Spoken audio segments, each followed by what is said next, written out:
Welcome to the Tax Talk podcast. With the Canadian dollar steadily losing ground, many Canadians are asking, what can they do to preserve their purchasing power? On this episode, I am joined by Luke Spicer to explore why the Canadian dollar is weakening, how it impacts our economy, our daily lives, and whether gold and silver can be a reliable store of value in uncertain times. Luke, thank you for taking some time out of your busy schedule to hop on the podcast with me. Thanks for having me, Jared. I appreciate it. For sure.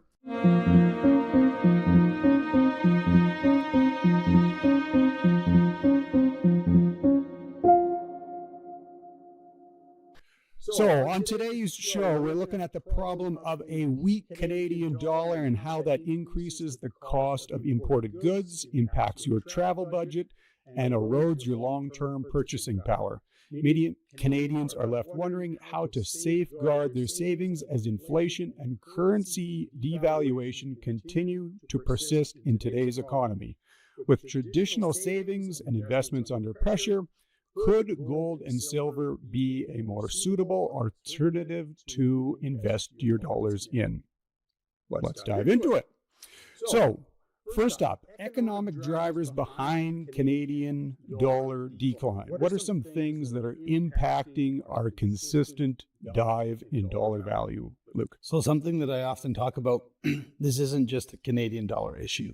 Sure. It's a global crisis, right? We've seen inflation go up, everywhere. Our Canadian dollar is tied basically directly to the American dollar.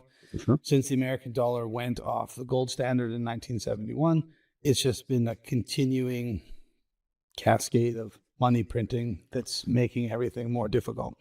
A lot of things that, I get into a lot of political discussions and rants over which political party is better for people, right? Sure. And free's tossed around a lot, right? Free's not true. There's nothing free in this world. Everything comes at the expense of somebody or something else. And so when they're talking about going into a deficit, right, they're printing that money, and most people don't get that. And who benefits from that is the government and the main contractors and people that are first receiving those dollars, right? So whether that's the Canadian government, the American government, European nations, whatever government contracted company, they get the best residual because they're getting the newly printed dollars to then distribute down. And every layer that it goes down deeper, it gets harder and harder, right? And this stems back to, I say ancient Rome, right? When we used to use gold and silver as money, real money. We talk a lot about our dollar's not going as far, or money's not what it used to be. Well, because we don't have money, we have currency, and they're different. True. And so silver and gold are still money. They're recognized as money. You just have to know how to use it and where. In Rome, when they would collect taxes, people would pay with gold coins. Eventually, governments then said, hey, if we melt this down, put a new face on it, we can add other alloys and we can stretch this money. That was the first form of inflation. Sure. The Roman Empire fell because they conquered too quickly. Their money weakened too fast and nobody wanted it. They couldn't support the military and the armies and all that stuff. That's the broad version. Sure. But we're seeing that now, and you're seeing that in America. They have a military that's been basically at war since they were founded, 200 and some years, and they're continuing to expand. But how they're expanding is devaluing their dollar. Many experts would say the American dollar's lost over 98% of its purchasing power in the last 100 years. So people go, oh, well, it's not the boomers generation and stuff. They bought the houses when it was cheaper, and now their house is there. I strongly believe that when you're buying assets that kind of work outside of inflation, meaning that they outperform inflation, then you're going to be better off. I think we're going into a period where the traditional investing strategy of investing in, just say, the S&P 500, $100 a month till you retire, people still use that strategy. And I often say, why are you asking a financial advisor for help if they're just going to do that? They don't do that anyway. They use that as an example of performance all the time, the S&P or the Dow, and they hardly actually invest in that. So then their portfolios aren't performing even at that 10% average. Right. Anybody that has a utility bill, grocery bill, fuel bill, that the inflation rate of those assets is way higher than the CPI index. For sure. I refer to that as the CPI index because they make it up. And so they manipulate these numbers so that people watching these reports think, it's not that bad. It must be me. That's what I feel. Most people think it's something that they've done, right? Sure. And then they don't, and they're like, well, everybody's going through this, so it can't be, the government or well, the banks. And well, yeah, that's why though. Everybody's going through it. And so our company, so it's a private company, I'm not going to say it on air. We only deal with clients and their referrals. That's it. That's how we built the business over 18 years. I was a client and I wanted to make a change, right? You talked off air. I don't want to get into it. I had a construction company for 20 years. I sold everything a couple of years ago just to focus on helping people. A big part of what we do is educating people. We launched a public face company. It's called Gold Silver Billionaire, right? So we're at the indoor gasoline alley market, and it's a good spot to just talk to people. We got good traffic. We're trying to educate. I got a guy that works with me that works the market. He's learning, so it's kind of nice. He can answer questions for people, but it's still very outside the norm, right? Most people that buy silver and gold right now are still looked upon as conspiracy nuts, or are you worried the world's going to end? Right. And the thing that makes me the most upset about it, and when I first started, right, I was making some, I guess you could say, bold claims because I'm looking at my mentor and people that were, in this space for a lot longer than me, repeating what they're saying. But I'm the new guy on the block, so what can I possibly know? I'm like, well, I'm just repeating what somebody else said. Just like most financial planners and advisors do. I'm not a financial planner or advisor. Sure. We're professional investors. And I just tell clients, hey, this is what I'm investing in. Right. If you want help with that, I'll teach you. I'll tell you the risks, the rewards. You make the decision up. I'm not helping, I'm not signing it. I'm not moving your money around. You have to do it yourself. Yep. And when people are trusting in individuals to work for their retirement, I think that they're working in a dated system, right? Outdated, right? Things are changing. So we focus on buying undervalued assets and selling them when they go up in value. Right. And value is different than price. Sure. So in the 30s in Berlin, you could buy an entire block of real estate for 24 ounces of gold. Right. Because the value of gold far exceeded the value of the real estate. Right. And there's been many times throughout the last 100 years where those imbalances occurred, and that's what we look to capitalize on. Okay. And so different than trying to time stocks and stuff, we're following a cycle. The cycles aren't anything new. You can look back and see over 100 years all the time that it happened. And we're going into a period where it's happening again. We've been living through this. We've seen it slowly get eroded, basically from 2008. It just continued, right? Real estate crash in the U.S., savings and loan debacle. It recovered. Then we went into another crisis. Then it recovered. Then we had COVID. And now we're in post-COVID. And we got other problems. We do. Right on. No, that's a good explanation. And I would agree with you. I mean, in history, we have had gold and silver as a backing to do some transactions.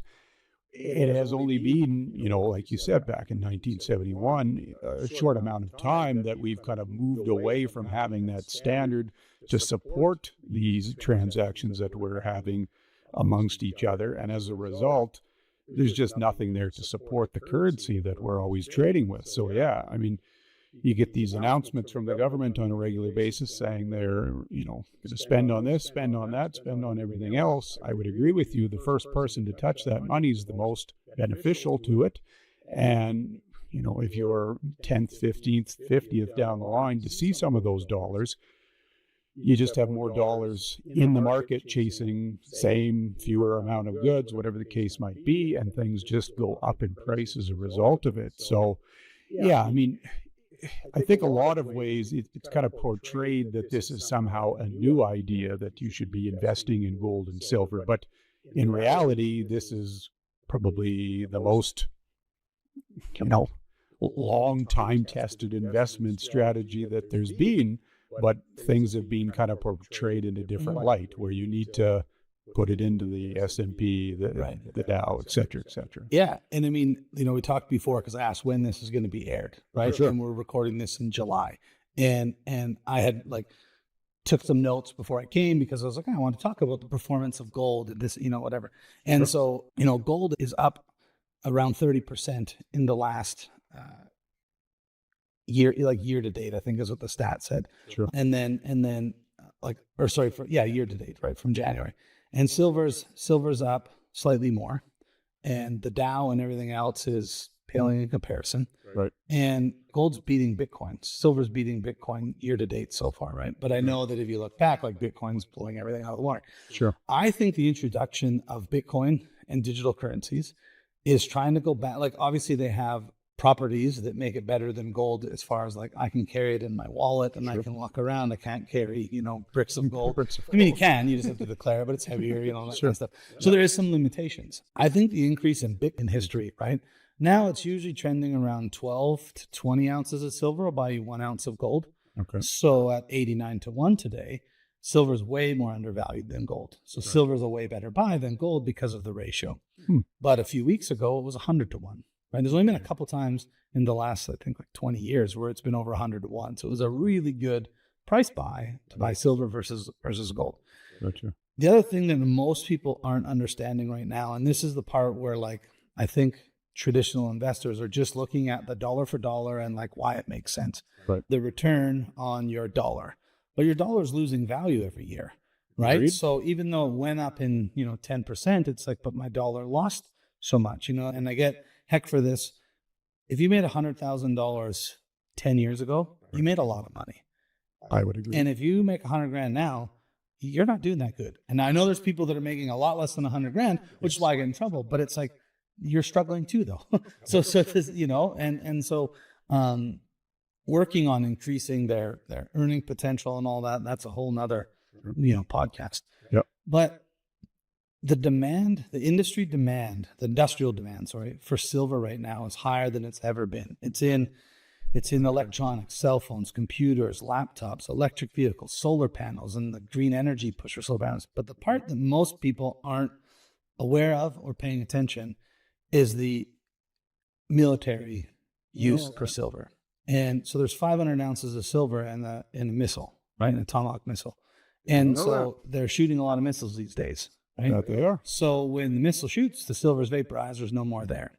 So right now, because when gold comes out of the ground, gold is held. It's put into jewelry or bars for storehouse of value. It's not used in a lot of things. It's used in jewelry, but it's still there. Right. Where when they take the grams of silver, and I mean, grams doesn't seem like much, but it goes into a laptop or a computer, that thing's destroyed in the landfill. They don't recoup that either. Right. So when the ratio is 89 to 1, the ratio of silver above ground is not 89 to 1 to gold. Right. So there's a lot more. So as more and more recreational investors and heavy investors are buying silver, I think the part that people are missing, and this is what will be interesting, and whenever this is released to see if this goes through, I think that it's going to create a bigger stranglehold of the market. And so when the tariffs came on, we can't import silver into Canada now. It's tariffed. So there's not the ability to buy privately minted silver in Canada right now, unless you're buying it from somebody that has it, right? Or we've bought it as a buyback or something like that. Okay. So we only have one mint in Canada. That's the Royal Canadian Mint. Right. So we can get from them, which I still would rather sit on federally minted metal than fiat currency. Sure. For myself. Yep. Yeah. But we focus on privately minted silver because we believe you actually own it. Oh, okay. Where when you buy federally minted metal, it's not yours, it's the government. It's just like cash in our pocket. So that's why the conspiracy people, right? Or the people that want to condemn silver and gold as being conspiratorial, is that those are the people that want it because they believe that it gives them a safety net, right? They have silver, nobody can take it from me now because it's in my possession. Right. You saw that with, the trucker convoy and different things. And that's the term that's always talked about now, which I, tend to say, well, hey, it happened before that though. Right. If you were in trouble with CRA or the bank or whatever, they would lock your account, garnish stuff, and I mean, pay your bills, don't have that happen, but it does happen. Yep. When you have silver in your possession, you still can go out and buy stuff just like cash, right? Yep. The problem is though, is $1,000 of cash 6 months ago doesn't buy you what $1,000 used to buy. Agreed. $1,000 of silver bought, 6 months ago is worth $1,300 today. So why would I save in cash when I can save in silver?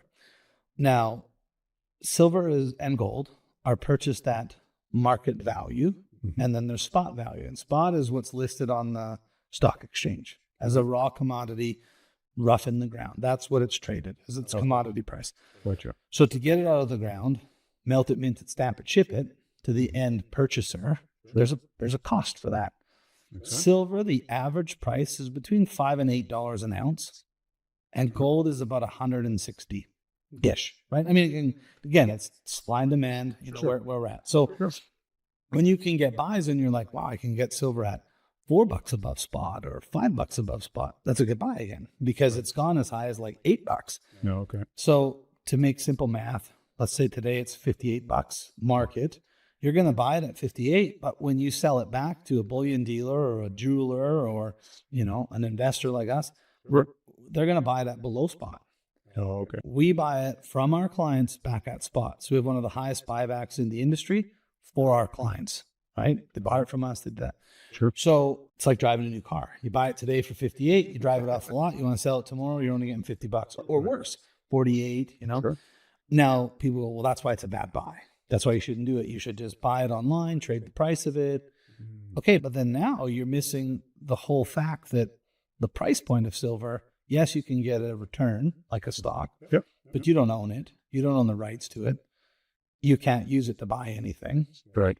Where when I hold it, that gives me another level of security, another level of peace of mind, because I'm saving in silver. So I don't keep cash in the bank. I haven't for years. Right. I pay my bills when they're due. We do budget. We follow a strict budget for our family, mortgage, utilities, taxes, whatever. But then we pull all the cash out, and I buy silver every couple of weeks. Right. Okay. I just bought more silver yesterday, and most of my clients understand that. They listen to it, but only a few of them actually do it. Where they're doing it consistently. And people always go, well, yeah, but I can't buy stuff with silver. And I go, yeah, you can. I buy my groceries with silver. I pay for all my trade work with silver. I pay for work around my house, like my farm, with silver. I've educated people. So I hire them, say, hey, do you want cash? Do you want this? Do you want this? Do you want silver? They'll take silver. So, Florida just announced that they're making silver and gold money again, right? Like it'll be a legal recognized tender. Texas is doing it too. There's a couple other states. So I think it's a matter of time before we go back. And the reason we're going back to that is because people don't know where else to put their dollars anymore, because they recognize the erosion of their purchasing power. Right. The most common objection I get, it's funny, they're like, well, I can't eat it. And I'm like, well, I don't want to eat it either. What are you talking about? And it's because people think like it's this thing that they're going to, but they don't recognize it as an actual investment. And my thing is they haven't learned enough yet. They don't understand the value of it. When I started helping clients, okay, this was my journey of helping clients, not my time of buying it. They were buying silver at $28 an ounce market. That was 2.5 years ago, right? And so now it's $52, I think it is today, 52 and change for spot price. So that's what they could sell it at. So they've made almost 100% return in 2 years. It's not bad. And when I say that, people go, oh yeah, well, now it's too high or whatever. Right. And I go, when this is released, people are going to go, I wish I knew this information 6 months ago. Right. I'm betting on it because that's where I'm putting it. Right. So, so that's the way it shakes down. Yeah. And I would agree with you. I don't know how many times clients come into my office. We get through doing their year-end books. We sit down. I have a meeting with them. Top line item, cash in the bank. And I've got whatever it is, a couple $100,000 sitting there. And that's always my first question to them. What is the plan with this cash? Because you should be well aware that this is doing you no good sitting there. And in fact, based on the way things are transpiring these days, you're losing money by having that cash just sit there. I mean, the bank is making money off of whatever you have in there. You're making nothing off of it. So please do something with it. Again, It's not my decision to say what you need to do with it. But I would agree, if you got money sitting in a bank account doing nothing for you, you're just doing yourself a disservice. It's very similar to people actually that have equity in their homes, right? Like people often talk about like, well, I'm mortgage free, I'm doing this. And I go, okay, but then you have a $500,000 house and it's mortgage free. Right. Congratulations, you have $500,000 earning you nothing. Right. I'm like, oh, why is that a brag? It gives you peace of mind. Yeah, you don't have to work to pay your mortgage or whatever anymore. But like, it's not earning you anything. Right. Now, the only increase there is the inflation driving the price of your home up. Right. It's not the value; it's the loss of the dollar, which is making homes expensive. So let's always come back to that. Now, when you have cash in the bank, I ran a business for 20 years. I know what it's like. You have to have cash flow and do that stuff. You have to know. But when you reach a certain level of an amount that you need for like a rainy day fund, then I'm like, again, what are you doing with that cash? Why are you sitting on that cash? And, we might want to buy something. We might want to do this. Okay, well then, like, you should have a plan in place way before you ever have that $100,000, $200,000, $1 million cash, because it's losing value.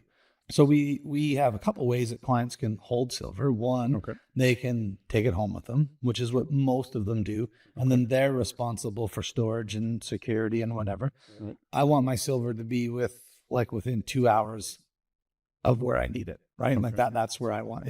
If I really need it quickly, I want to be able to get it and take it, in for sale within 2 hours. Okay. It's kind of just a way that I've said it. So then they can store it at one of our vaults, right? We have them all across the country. We have them offshore, like in other countries, so they can store them there. The beauty of the vault, even though there's storage fees for insurance and security, you can liquidate it fairly quickly because it doesn't need to be tested, doesn't need to be proved, because when the client bought it, hey, I want to buy, $500,000 worth of silver, $100,000 or whatever, but I'd like to store it at the vault. Well, the transaction occurs, exchanged for fiat currency. Right. And then the silver, instead of being shipped to the client, is shipped straight to the vault from the mint. So now they know, like, this is here, it's inspected. We know they've got, 1,000 or 10,000 ounces or whatever they've got sitting at the vault. Right. So then as the price of silver continues to rise, the value of the account fluctuates based off of the spot price. But when they need to sell it, they can easily just call and liquidate and say, hey, I need $50,000 sold of the silver. I need it wired to my bank account, and it's deposited there within like 24 hours, I think is when it's done. So for a business that's operating, now that gives them, they're saving it. They don't have the headache of having to cart it around. Yes, they pay a fee, right? Currently it's 1% annually, calculated monthly. But now they have the rise in, appreciation of the silver versus the decline in their dollar. Right. And that's another thing I'm talking about. Like, this is how much silver's gone up, but we're not talking about how much the dollar's lost in the same amount of time. And nobody's factoring that into their equations. Right. So then it's like, well, the returns is even higher. Right. And then the other thing that we do is, like, because we've talked about protecting your cash and stuff, but we have a special program where clients can take their registered accounts, RSP, LIF, LIRA, TFSA, RRIF, LIF, RRSP. The only thing we can't do is a registered disability savings plan. Okay. We work with a trust company. We set them up with a new account, and similar to like a bank transfer, the new trust company executes the transfer, and then the funds arrive, so triggers no taxes. And then we buy silver and gold, physical silver and gold, and then it's held at a different vault that meets all compliance for CRA and all that stuff.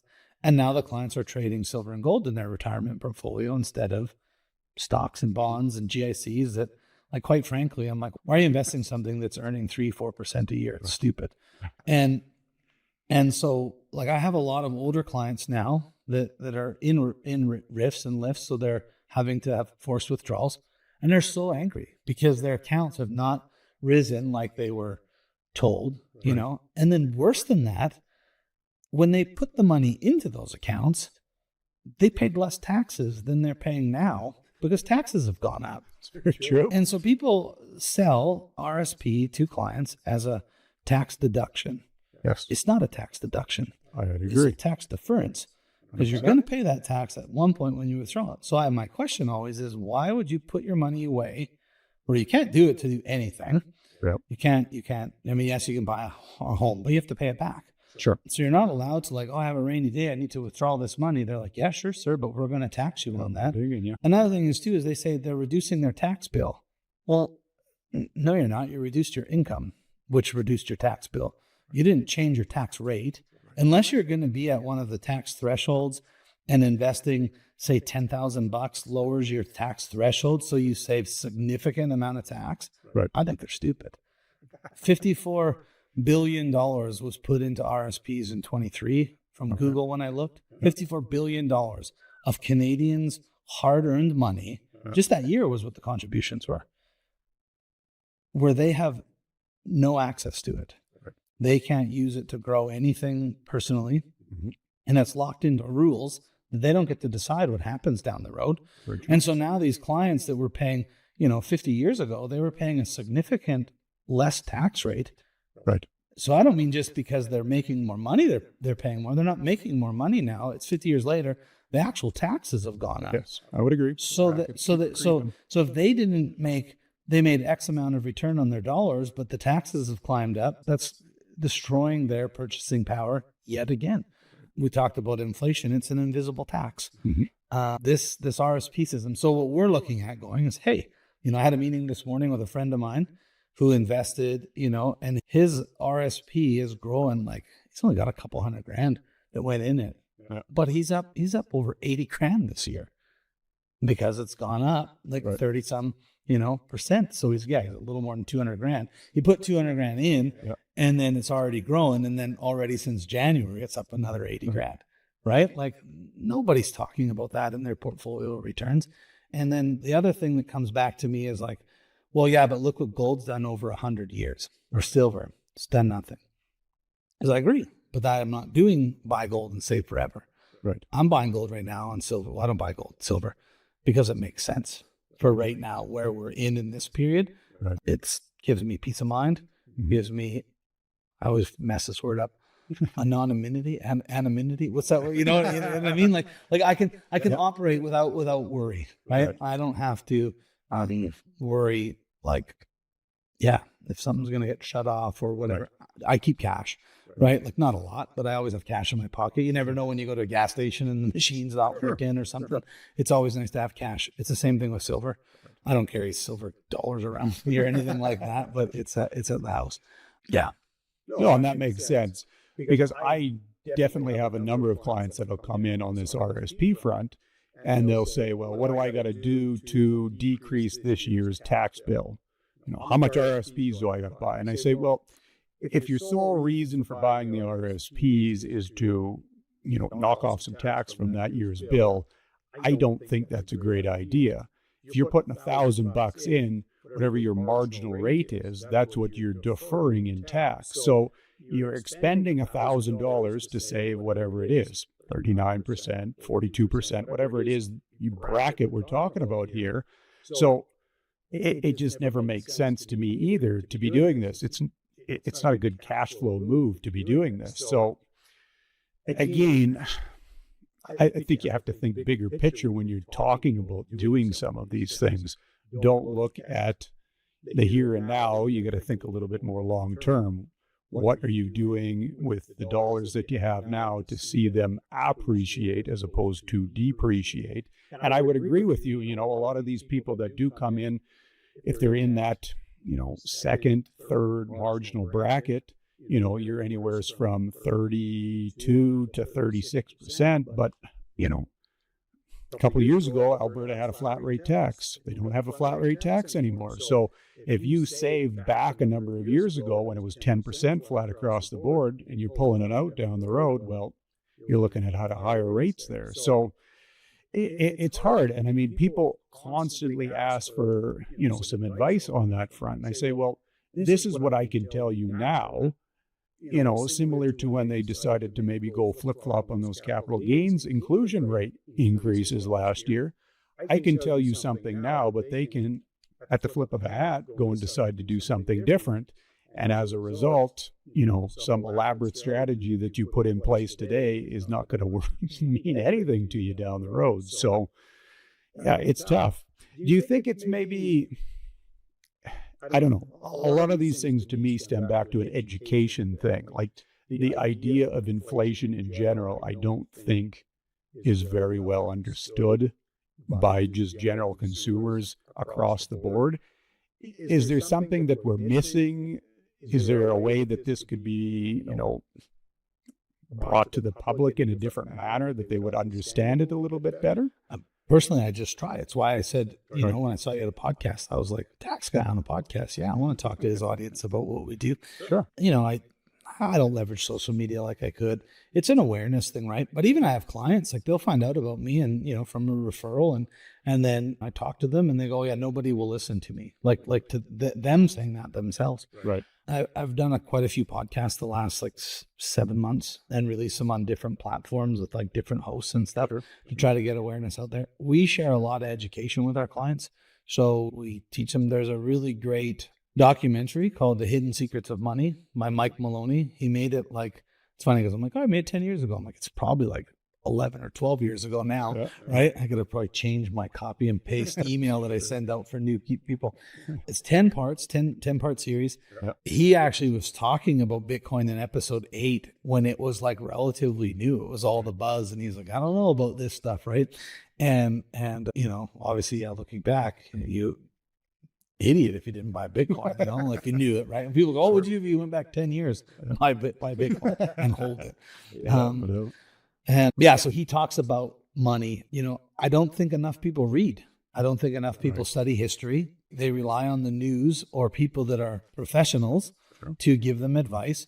And my question always is follow the money. When you're getting professional advice from somebody, who's profiting? Right. Are you profiting or are they profiting? Right. And people say, well, that's easy for you to say, Luke, you make money selling silver and gold. And I go, yeah, but I only get paid once. Right. That's the big difference. So these clients that move their RRSPs, yes, when they move their RRSP to us, I get paid on the sale of the silver and gold into their RRSP. That's how I make money. Right. But that 35% increase so far this year, that, almost 100% increase in 2 years, I'm not getting paid a residual every year for managing, here's the air quotes again, managing that fund. Trailer fees, right? Nothing like that. Right. And I'm very clear about that. And it's why most people that are the advisor space, they hate me, right? And I got away from Red Deer. I don't have a ton of clients in Red Deer. Right. I don't. Most of my clients are online. I realized what I was doing is I wanted to be able to create a life that I could enjoy, right? Twice I can do this podcast. I can travel. I can do whatever I want. We're leaving in a couple of weeks for a few weeks and I can work while I'm away, right? Because most of my clients aren't from around here. So we meet on Zoom. We do everything on, over Zoom or the phone. And again, it's they've come through a referral. So it's you were a client of mine and you told your friends. So they already know. They're like, we can trust this guy. He's not going to rip us off or, anything.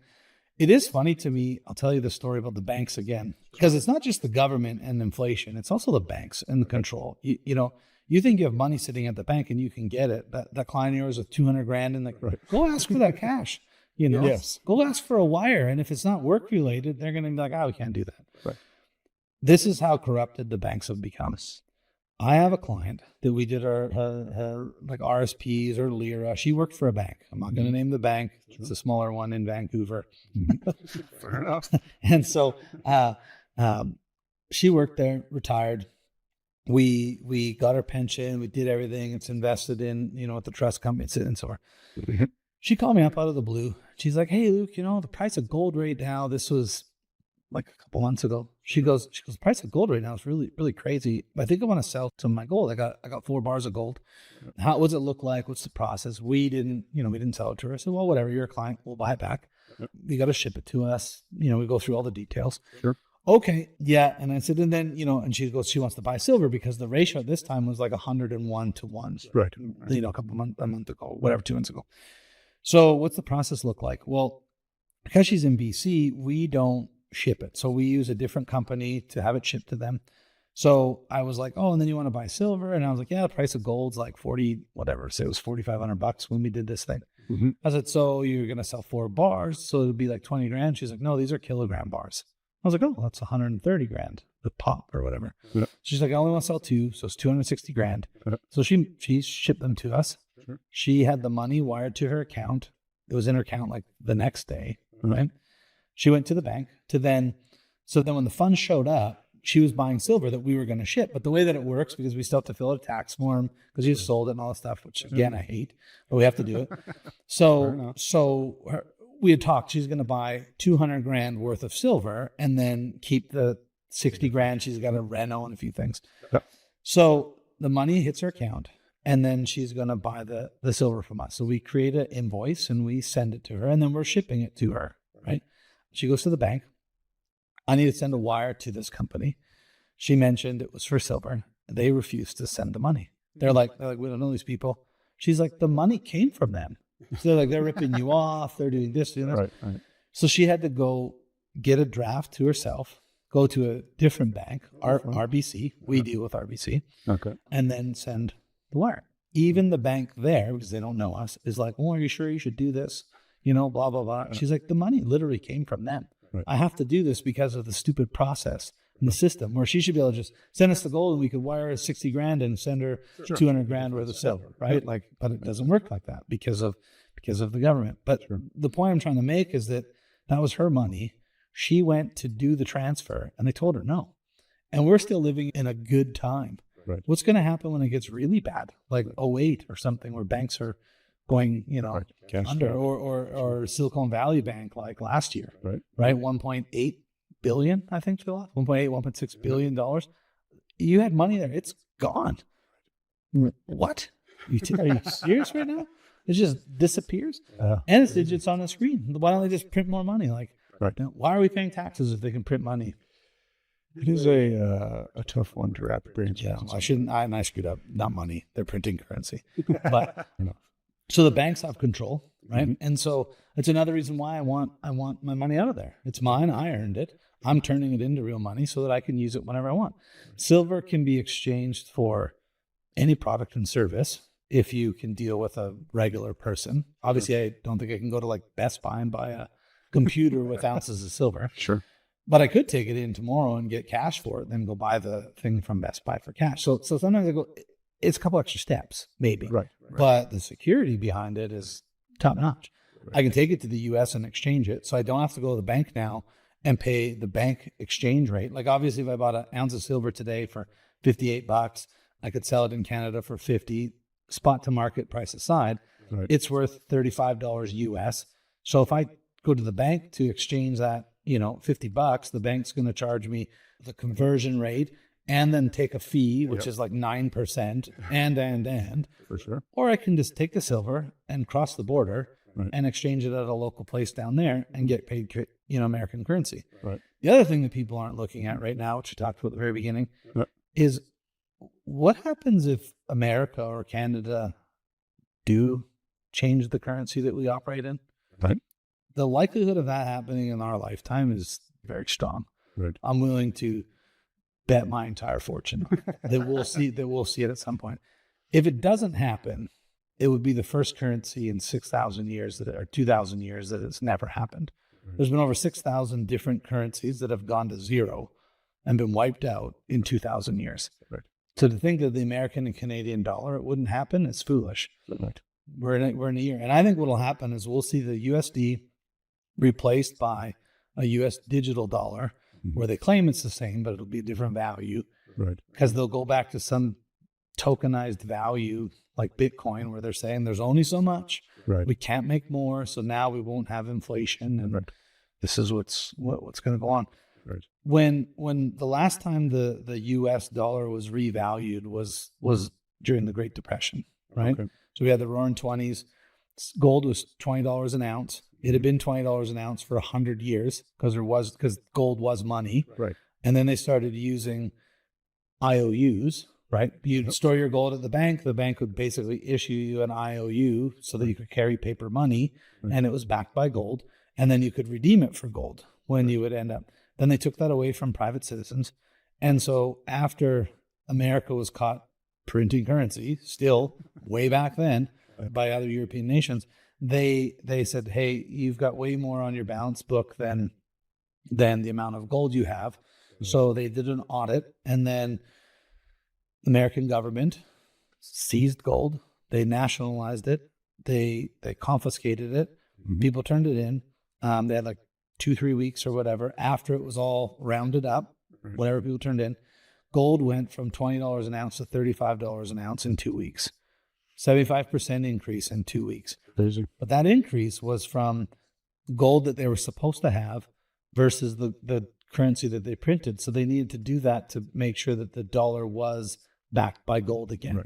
Right. They made it illegal to hold silver and gold as a person from the 30s, whatever year it was, 1933 or something like that, until 1971. When they went off the gold standard, they said, we better make it legal for citizens to hold gold again because they're going to like revolt, but gold's not used, so who cares, right? And there's all these different things that happened in that history that I'm not going to get into, but the point of it is that the government has been manipulating people for hundreds of years, thousands of years. And so as people, we have to decide what we're going to do to take back control in our lives, right? And separating yourself from a bank and the government as much as you can legally is the best thing you can do for your financial future, because you can be in control of it. Does it take a little bit more work than tapping my debit card? Yeah, of course it does. But also, if you're tapping it, you're probably not buying something you should anyway. Right.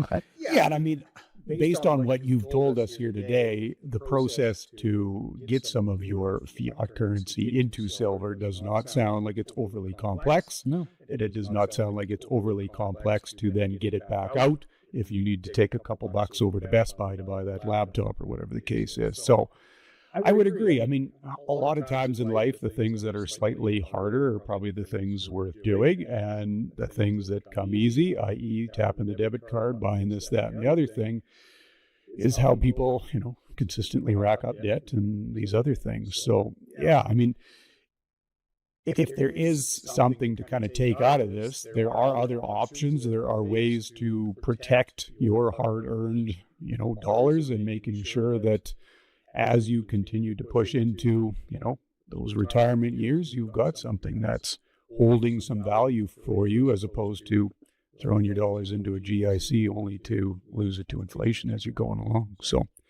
no, Luke, this has been really insightful. You've definitely taught me a number of things that I have otherwise been aware of. So definitely appreciate that. So if you are concerned with, the erosion of your savings account due to the weakening dollar, gold and silver might be the option.